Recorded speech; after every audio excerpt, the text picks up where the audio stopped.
I'm pretty sure it says final score 111-97. The Philadelphia 76ers have pulled off the impossible. Went on the road after losing by 32, whatever it was, 30 plus points in game one, on the road in game two, and pull off an incredible upset. One that I never, ever, ever thought we would have a chance in hell at seeing. But these two guys were trying to talk it up pregame. I wasn't buying what either one of these guys were selling, that's for sure. Sean Barnard, DraftKings Sportsbook, Crossing Broad, middle of your screen. Sam Oshtry from The Score. Boys, I'll give credit where credit is due. I mean, again, I know that you guys, well, Sam, you're a little less than Sean. I could take you a little more serious with that prediction than Sean. I'll love and respect. But put that to the side because no one cares about us. But how do we get here? What was the difference in tonight? I'll start with you, Sean. Ball's in your court. The difference was tonight that the best two players on this floor were Tyrese Maxey and VJ Edgecombe. And we do got to dig into the Tyrese Maxey conversation because Sam was saying some spicy things in the group chat earlier. But when push came to shove and the moments were the largest, it was that dude knocking down three-pointers and letting the entire Boston region hear about it. This team scrapped. They came out with an increased intensity right from the opening tip tonight, even falling behind by 13 in that first quarter where it felt like things were starting to get away. They punched right back. They competed defensively. They battled for rebounds, just wire to wire, a complete better effort from the Sixers team. And the stars showed up, man. I can't say enough about how impressive this was by VJ Edgecombe. Like, that is a historic rookie performance, doing it on the road, on this type of playoff setting right there. Special stuff, especially while battling through injuries. An incredible win by the Sixers team tonight. Yeah, not one, but two trips to the locker room. Hard fall. And just the rookie performing at an all-time level and really not giving a bleep about anything as far as the offense coming down and firing. You saw Nick Nurse a little upset with that late fourth quarter three-pointer attempt that he clanked off the back. But that's what it takes, man. It takes a guy like that to go off and give you 30. Credit to VJ and Tyrese, the two best players on the floor. VJ with 30, Tyrese finished with 29. Sam Oshtry, what the hell happened? Rookies just don't put up those type of performances in the playoffs. They just don't. And you can talk about Cooper Flagg and Con Knipple all you want for who's going to win the Rookie of the Year. Cooper Flagg is sitting at home right now, and Con Knipple was not good in his two postseason games in the play. And rookies just don't have these level performances on both ends, and they needed every single one of VJ Edgecombe's threes and buckets. You just talked about how he's injured. He went back to the locker room twice, was on the bike in the tunnel, but he was incredible. While Maxey, and we'll talk about Maxey, who finished the game brilliantly, but he started the game and really in the middle of the game was passive, didn't look right. Something was off with him. And it was VJ Edgecombe that carried that and weathered every storm that the Celtics threw at them. And we can get to the shooting numbers. I mean, 49% from three from the Philadelphia 76ers. I would have never believed that they were going to shoot that percentage against a Celtics team that we know loves to shoot a ton of threes. They live and die by the three, and they shot 26% tonight. So when you have those splits, you hope to win a game, but it was really VJ Edgecombe that carried this team to the finish line. Yeah, and you got a little bit of help from Oubre, but Paul George finished with 13 total attempts this evening, 19 points. I thought he played pretty well as well throughout the course of the game. 2 of 5 from downtown. Sam, back to you, because that was the big takeaway from game one, was like, wait a minute, how are you only pulling up 8 times and you're putting that type of pressure on VJ, who was his first playoff game? Well, tonight was game 2, so maybe Paul George is like, see, that's why I didn't shoot as much in game 1.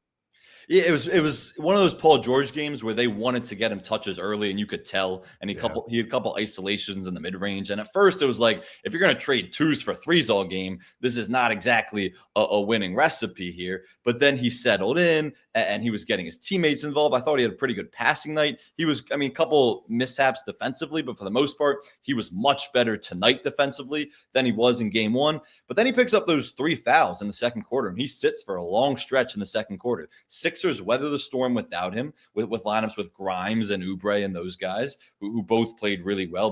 Sixers needed contributions from everybody tonight.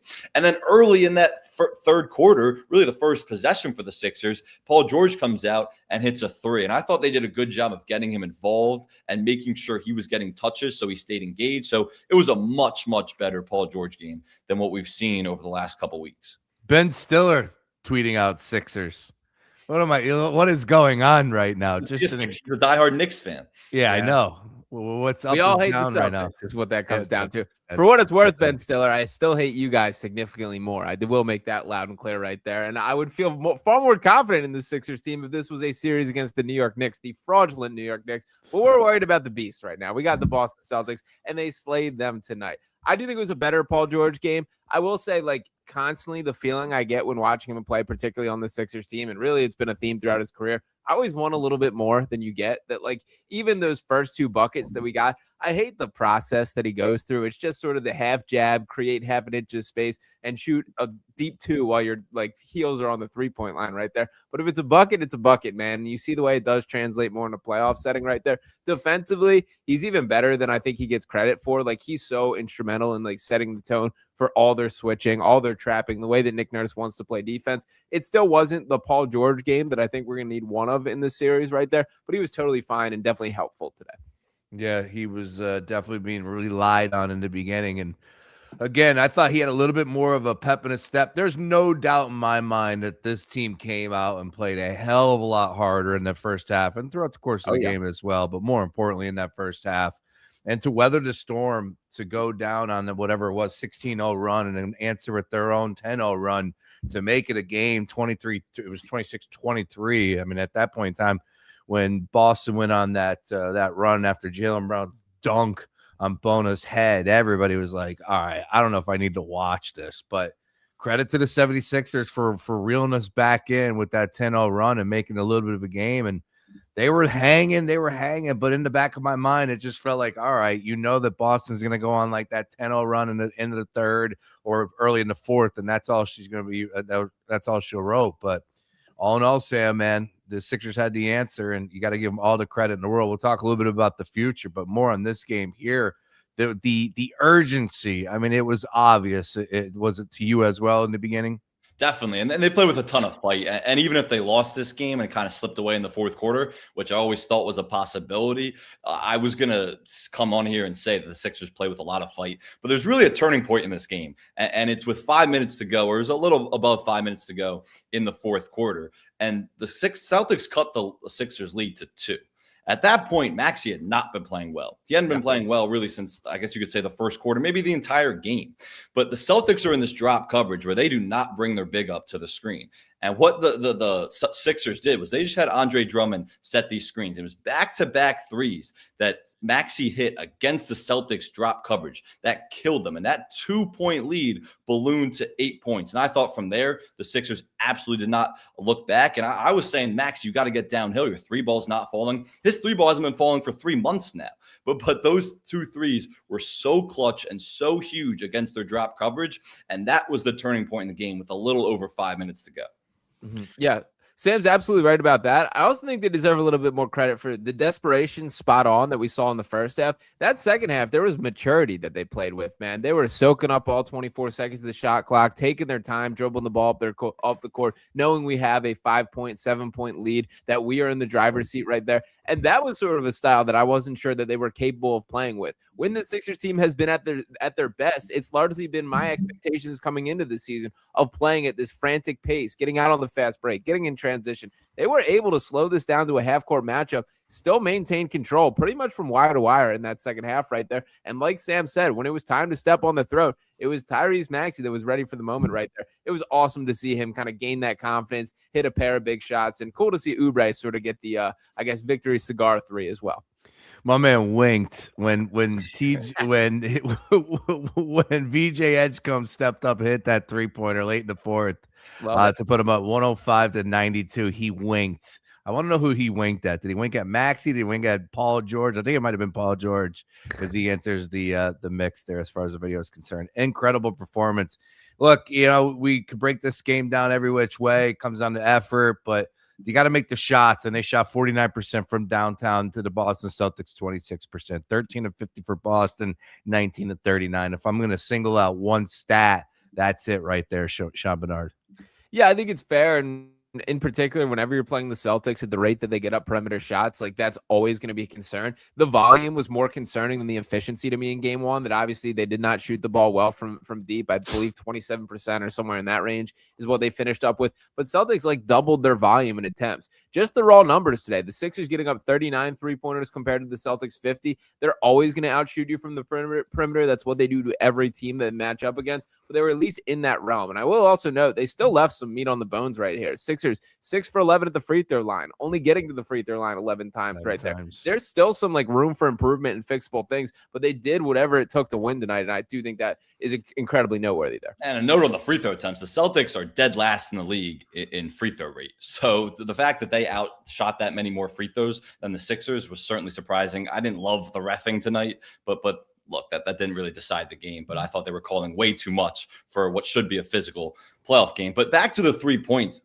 numbers, because that's what everyone's going to look at. I mean, the Sixers shot 17% from three in game one and 49% in game two. Like that's a massive difference, but it's not just the volume and the percentages. It's the process of getting into those threes. So many of those threes in the first game were off isolation, a bunch of dribbles, Paul George, just not high quality in rhythm threes. And I thought that was the case early on in this first quarter against the Celtics tonight. But then from the second quarter on, their process and how they were taking these threes and the attempts they were taking were so much cleaner, I thought. And there was a bunch that VJ Edgecombe was taking before when he got hot that were open threes. They were off the catch. They were from dribble drive. The Sixers were doing a much better job of penetrating, getting in the lane, getting 2 feet in the paint, and then kicking. And that's how you create open threes. So I thought that process of getting to their threes was so much better tonight than it was in game one. No, you're right about that. You saw a number of driving dishes, whether it was Oubre, whether it was getting out there to VJ.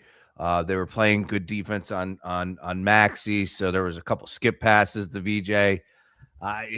Yeah, look, if you were to simplify this game, and like the big talking point for me is just the balls that VJ played with, right? Like this is the type of performance. So again, we were joking pregame. These guys were trying to sell me on it. I'm just like, tell me how many points, who's doing what, right? Like, I'll give you 30 by Tyrese. He got the 29. Could VJ get there? Even if you told me VJ scores 30, I'm still saying, like, we're short. The math ain't mathing. Somebody else has to step up. I guess the defense and the fact that Boston missed a couple open shots throughout the course of the game, and here we are with the final score. It is what it is. Yeah, VJ Edgecombe passed Magic Johnson for the youngest player in NBA history to score 30 points and 10 rebounds in a playoff game to this point. And I think there's going to be a ton of other records as people start to dig into those that you're going to be able to pull out of tonight's performance. But the dude's just built for the moment, man. There hasn't been a single second all year that he's blinked at the weight of the opportunity. And that includes him being thrown in a variety of different roles. We're talking Paul George be sidelined, Joel Embiid is sidelined, Tyrese Maxey being banged up. VJ Edgecombe, you're asked to be the guy, and he just kind of rolls with it and said, all right, let me see what I can do. There's moments where he's guarding opposing teams' best players, where he's asked to hit these big moments, big shots in games right there. The dude has just built for it in a way that you just do not see for a kid that's 20 years old right there. The future is bright, and the present's really exciting as well. Yeah, look, he had moments. I was going to say, when you really consider like the Sixers' entire season and the fact that Paul George and Joel Embiid played less than half the year, you could argue that VJ Edgecombe, a rookie, was the second best player throughout the entire season on a playoff team, which you just don't see. That is incredibly rare, and that's a testament to the player he is on both ends. Yeah, he's not the biggest guy out there, that's for sure, but he's got a lot of bounce, a lot of athleticism. He's not scared of the moment. You know, most athletic guy out there. Oh, no doubt about that. Although Jalen's pretty nasty himself, though. Let's give a little credit for Jalen Brown. I think VJ is like comfortably more athletic. Oh, I'm not here to argue that, but Jalen is disgusting. Jalen Brown is unbelievable, and he finished with 36. That dunk was absurd. Oh, yeah, he's such a soft tech, by the way. I think we can all agree on that one. Insane. That's what I mean by the refs. It was a playoff game, and they were reffing it like it was a regular season game. And I think that's a playoff-wide point, by the way. Like, I was screaming at my TV last night in Timberwolves Nuggets. I think as a whole, referees, this is not your show, man. Like, let the boys decide these games. Let them play. And I do not think that message has been perceived well thus far. How the hell did the Sixers go on the road and pull off the victory? 111-97. Yeah, it really wasn't. Sixers led 66% of the time. I think I just saw on ESPN. So you never in doubt. It's one of those games where you're just watching going, man, they're going to suck me in, and here comes Boston. They're going to go on that 10-0 run. Like, that's all the only thing that was going in the back of my mind. And then the fourth quarter happened, and I didn't tweet, didn't text. Everybody was quiet because it was like, is this really going to happen? And they just stole home court advantage from the Boston Celtics, something that we joked about, something that we said, look, if they want to make this thing interesting, they must do. Mission accomplished. They took 1 of 2 up in Boston, put game 1 to the side. They have a little bit of the momentum. I know that doesn't really matter in the grand scheme of things, but now game 3 back at Xfinity Mobile Arena, a place that's going to be buzzing this week. A little bit of juice in favor of the 76ers with the victory like that. And of course, on top of it, the big reason why is you get the 2 performances from the young guns, Maxey and VJ. Everybody wants to pull for them. Everybody wants to cheer for them.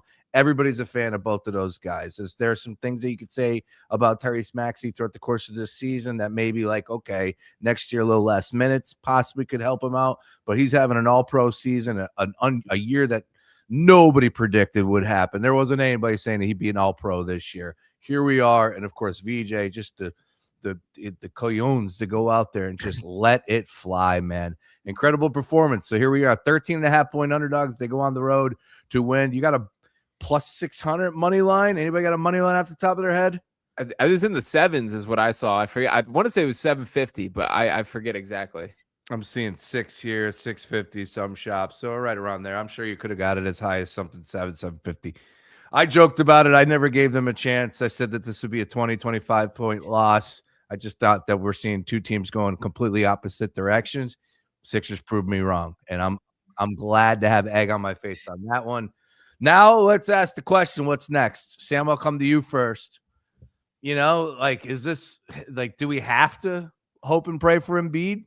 They just won game 2 on the road. Can they win without Embiid in game 3 or game 4?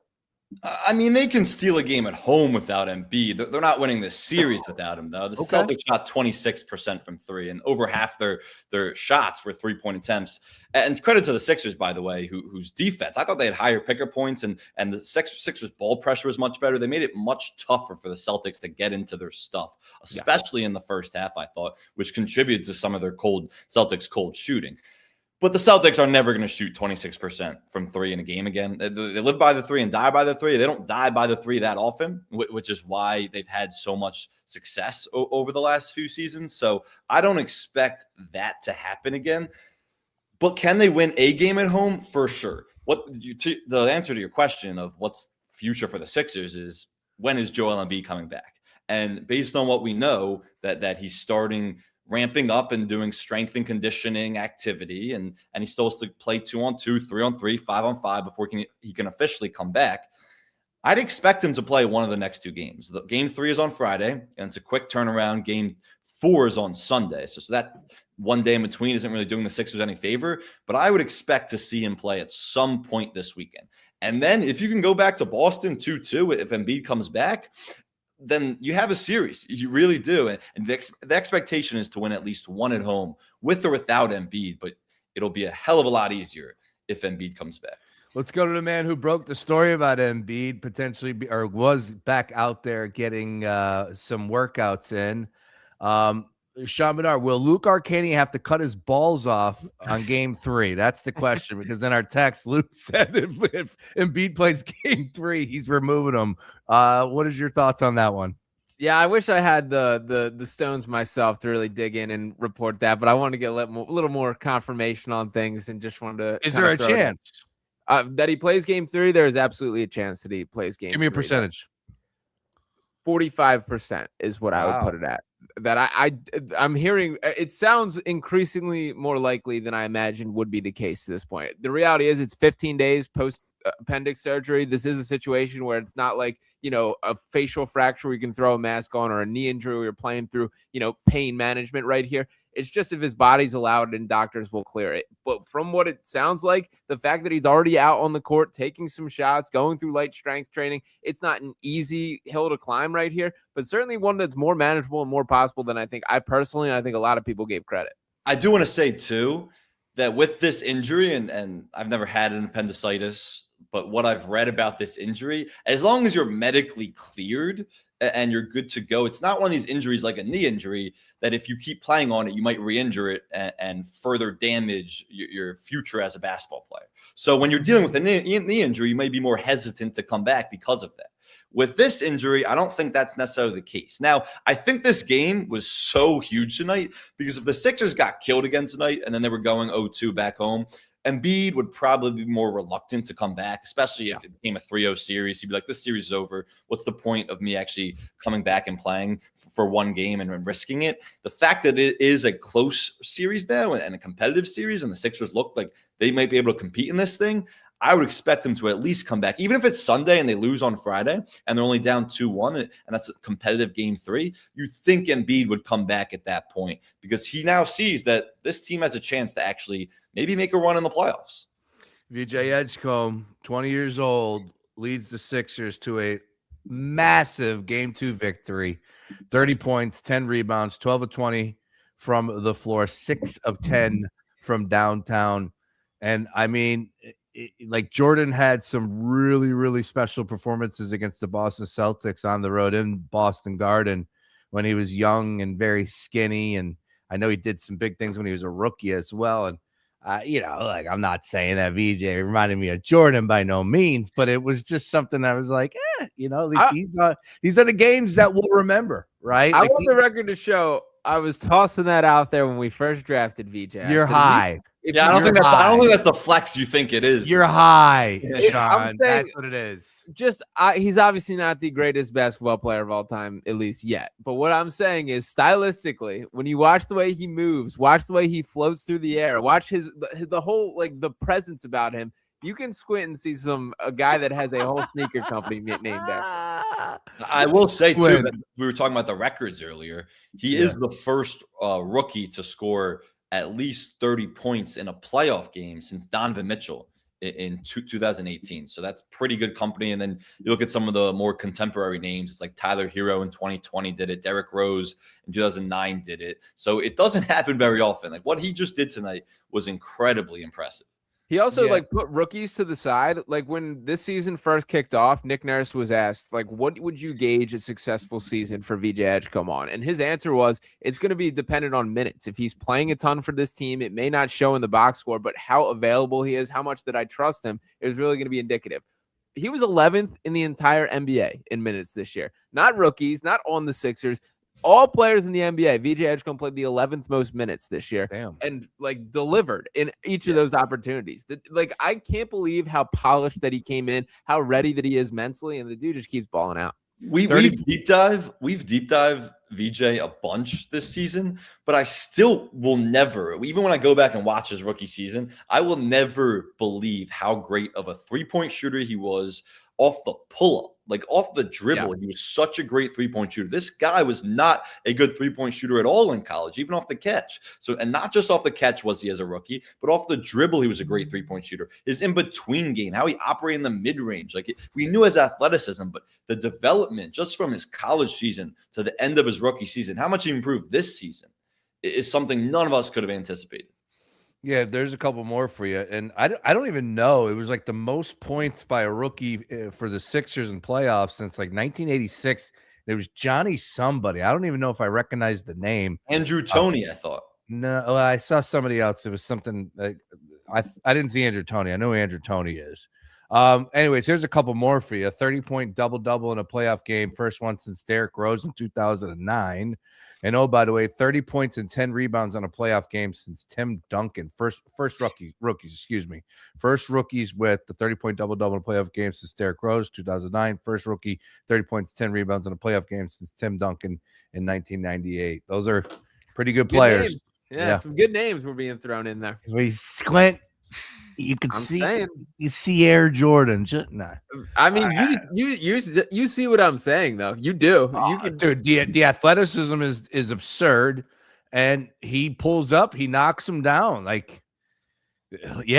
I'm excited about VJ Edgecombe. There's no doubt about it. He flies. I can't believe his hang time on some of his drives to the basket, and it's very Anthony Edwards reminiscent of him, and he's gotten those Michael Jordan comparisons too. So obviously what we're talking about is ridiculous, but the way he moves, I get what you're saying. Yeah, I mean, again, we're going back in those days, young days before MJ won a single title. He was just a menace on the floor, scoring a bunch of points, 55 points, so on and so forth, and games that they would lose too as well. So, look, when you put together a career, those are the games we'll look back like, oh, remember VJ Edgecombe's rookie season? Remember we went for 30 in game 2 against Boston when they won that series? Like that could be potentially what we're talking about. Let's talk about Tyrese Maxey, though. Sam, you want to get something off your chest? I know that now is probably not the right time, but say it with your chest, Sam. Say it. Can we get a little something more from Tyrese Maxey? Because 29 points on the road in game 2 victory against Boston as a 13.5 point underdog was not good enough for you. Well, he closed the game really well, and obviously I talked about matters. Threes. Of course it does. And so my texts that I sent were before he closed the game as well as he did, but they were in the game because of VJ Edgecombe was carrying the ship with Tyrese Maxey playing passive and just didn't look right. And Maxey's been bad against the Celtics all season. He averaged a career high 52% on his 2-point shots against everyone in the NBA this season. Against the Celtics this season, including game 1, heading into this game, he averaged 37% on his 2-point shots. His efficiency and his scoring inside the arc and at the rim was so much worse, especially against the Celtics. And then what he was just doing today, where he got off to a decent start, and then for much of the second and third quarter, he's kind of just floating out there. And there was a play where they were in a kind of secondary break transition opportunity, and he's on the wing, and he turns down a semi-wide open 3 for a Kelly Oubre corner 3. I would take a completely contested Tyrese Maxey 3 over an open Kelly Oubre 3 every single day of the week. So to turn that down and kind of just how he was laboring around for much of the game and just wasn't finishing at the rim as well as we normally do. And then his 3-pointer wasn't there. So until around 6 minutes to go, to the end of the game when he really closed and finished strong, he wasn't playing a good game at all. And his efficiency was off. And I don't know if you want to make the excuse that he's tired because he's played the most minutes of his career or his finger's still bothering, whatever it is, but he needs to be a consistent all-NBA level player for this team to win playoff games because VJ Edgecombe carried him for large stretches of this game, and the reason why they won it. He did. No doubt about it. But it takes a team, right? Tyrese can't do it all himself. Somebody else has to step up, and they're going to need even more than just Tyrese and VJ, of course. So we'll see what happens. Game 3, I'm going to pull up the numbers now, see if we have a spread just yet. I would imagine it'll be up, if not now, pretty soon here. And I would imagine that the 76ers are probably going to be 5 or 6 point dogs. Seems accurate. Yeah. 7.5. Lay it. Lay it. Take it. Take it. To jump on the Maxey conversation here, Sam's has a fair point that he definitely was too passive for a large majority of this game right here. I do have a little bit of sympathy from the standpoint of I do think his pinky's bothering him, and I do think that we will see, like, once the season ends, we'll get a probably report of, like, he needs surgery or whatever the case may be. But at the point right now, like, that can't be an excuse, and Maxey would probably be the first guy to tell you that. I thought what has been bothersome to him the most with his Boston defense is when they're defending him from behind. Derek White in particular has done the best job at it of feeling that like pressure on his rear, that when you're going up to shoot and getting that block from behind, that's really bothersome as a shooter. And I thought the adjustment that he made late in this game was using the big men as screeners, using Drummond primarily as a screener, where you don't have that kind of, they're in drop coverage. You don't have that second man to switch or go off, and you created some level of a lane. Even a lot of those, he was getting the screen and then crossing back over to kind of just get that additional space right there. So it's a credit to him for getting innovative, finding a way. And the thing that I will always trust about Tyrese Maxey is when the bright lights come on, man, he flips the switch. And that's exactly what happened tonight. He hit the biggest shot when they mattered and was exactly who this team needed him to be when push came to shove. Sixers not getting swept. Nick Pacone checking in. Hang the banner. That's right. You can't win in 7 without dropping 3, fellas. Hang the banner. We're not getting swept by the Boston Celtics. I do have a negative, if I may. I know this is a joyous post game here. I know where you're going. Here's a negative for you. Ready? If this goes to 7, I'll be on vacation, so you boys will be handling it. But go ahead. Just took vacation, Brace. Where you going? I got a golf trip, bro. I'm on the road. See ya. What, May 1st weekend that would be? Yeah, April 30th. But go ahead. Go ahead, Sean. The negative that I would like to point out, Adem Bona, man. I'm not certain he's an NBA player right now. He certainly is not for this series. I don't see how he can possibly be playable for the length of the season. Andre Drummond has his flaws. The minutes that he gives you are massively better for this, just more impactful to this team. Bona, the blown layups are just cannot happen under any circumstance. He cannot be allowed to dribble under any circumstances, and he has in both games in this series in some pretty absurd fashion right there. He's just all the weaknesses come out. I understand this is his first taste of playoff action, and he's playing a larger role than probably should be the case, but I don't think that they can count on Bona for any sort of minutes for the remainder of the series, and I don't have much confidence that Nick Nurse makes that change. Yeah, Maxey was upset with him when he missed the one. He was like, "Give me the damn ball." Yeah, you have to be, man. So just dunk that. Like if you're gonna go with it, dunk it. He should only be dunking. Like that should be his shot selection. If you can dunk it, you try and dunk it. There are no layup attempts. There are no jump shot attempts. There are no dribbling attempts. If you can catch lobs and dunks, you can do that at them. That's all you're allowed in the flow of the offense. Yeah, he was terrible. And I also thought he was really bad at boxing out and defensive rebounding. And the Celtics got 18 offensive rebounds. That can't happen. That was way too many. The Celtics just couldn't convert because they weren't shooting the ball well. But this is a good offensive rebound team, and so are the Sixers. Both these teams are really prioritizing offensive rebounding. And so I thought Bona was really bad as a defensive rebounder. On the flip side, though, Drummond had another terrific game. Yeah. He's been so great for the last month. And I always look up his age because I'm always like, Andre Drummond's been in this league for 2 decades. It feels like he's only 32. He's only 32. And so he's really not that old, even though he might look it sometimes. But he's been great the last few games for the Sixers. Another great performance tonight. 10 points, 8 rebounds, and 2 assists. Low-key a good passer. And, of course, he's always good for one of those corner threes these days. Yeah, he was perfect. 4 for 4 from the field, 1 for 1 from downtown. Missed a free throw. 1 for 2. Finished with 10 and 26 minutes. Incredible stuff there. Justin Edwards goes for 5. 22 minutes of play. Derek Barlow gave you 7 minutes. Quentin Grimes, 21 minutes, 6 points total there. The story starts and ends. While Bona did throw up a goose egg. Ouch. VJ and Tyrese. That is the story.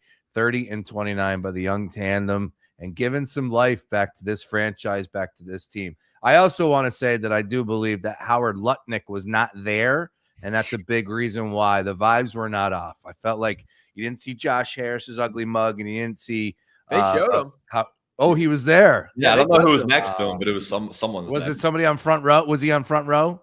It was it seemed like he was off to the side, but it was tough to tell. Robert Kraft was there too. I didn't see it. Yeah, I was. Insane stuff, though, man. Absolutely insane. Your assumption for the, I guess. What does Missoula do? Where does he start when they break this film down and the changes that they will make for game 3? Sam, we'll start with you. They need to get better looks for their role players because I thought Tatum and Jaylen Brown were pretty good for the most part. Nobody else on the Celtics scored double digits, and including Derek White, who only had 8 points on 3 for 12 shooting, 2 for 10 from 3. Part of that is Derek White has to hit open shots. Part of it is like he got a lot of contested looks. Peyton Pritchard, who's been pretty inconsistent this year, but when he's good, the Celtics are really good. He was 0 for 4 from 3, only finished with 4 points. The Celtics need to find ways to create advantages and get cleaner looks. If they're going to shoot that many threes, fine. You're going to live by the 3, die by the 3. But they need to find ways to create advantages and get better looks for their role players and for everybody. And that starts with Tatum and Brown getting downhill and really collapsing the defense. They also didn't really target Tyrese Maxey a lot tonight, who I thought fought defensively, but that's the weak link for the Sixers. You saw the Celtics doing that a decent amount in game 1. That's the guy you're going to target if you're the Celtics. And Kelly Oubre, even, I thought was really bad defensively in game 1, was much better tonight. So Celtics have to take advantage of those matchups, and I fully expect them to do that in game 3. John Barnard. Yeah, I think VJ Edgecombe's going to skyrocket up the depth chart of priorities defensively right there. I think he's going to see some additional attention, and I'm curious to see how creative they get in trying to get the ball out of his hands right there. Ultimately, like the way I'm kind of playing out the counter in the Sixers' mind, they're going to need a Paul George game, man. Like they're going to need one of these like 30-point performances from him. I think they're going to throw the house at Maxey and Edgecombe next game and make anyone else beat them. And that answer has got to be Paul George, is the way that I'm seeing it. All right. Well, we'll keep our ears out for any new information when it comes to Joel Embiid. We do have an injury as far as in the NBA with Wemby going out, concussion protocol. That did stink. My man was knocked out, it looked like. That was not good. He's a big dude. So that's Yeah. Yeah. It's a wide load that went straight and hit the floor pretty hard there. Regardless, though, hopefully he'll be back. They're up by 4 with about 10 minutes to go here in the fourth quarter. San Antonio leads that series 1-0. We got plenty of NBA discussion to roll on this week. We'll continue to do that. I have a funny feeling that we'll be talking a little 76ers tomorrow on the program. You might hear from these two guys here. Better be. But Sean, yeah, exactly. Hey, look, Flyers, look, not to say there's a new sheriff in town, but we're making we're making some things exciting at this point in time. Oh, we're all flyered up, Sam. We're both teams. Both teams are excited. I'm not trying to be. I'm not trying to come off hating on the Flyers here, but what we just saw was the Sixers won as 13.5-point underdogs in Boston without Joel Embiid. VJ Edgecombe with a historic performance. Put Porter Martone to the side and talk some VJ Edgecombe is all mess. I don't even know who that is, but let's neither do I. Neither do I. No one does, actually. No one does. The kid's unbelievable. It's not even real. Let's not forget the priorities in the city here. Oh yeah, it is basketball. I mean, basketball. Superior sport. I'll keep saying it with my chest. Did the Phillies win tonight? They've been playing great baseball. No, it's 6-3. That's ugly right now. Great stuff though across the board. You'll hear from these guys. Make sure you read everything that Sean is putting out. Crossing Broad, of course, DK Network, Sam Oshtry from The Score. I'm Sean Brace. Will be live tomorrow 10-2. Who knows? Maybe we might even be on the radio one of these games. You never know. We'll see what happens. We'll keep fighting the good fight. But we appreciate everybody tuning here. Everybody enjoy the rest of your night. Sixers back in action on Friday, 7.5-point underdogs. Busy week for the folks down at Xfinity Mobile Arena. Let's keep it going. We'll talk to you.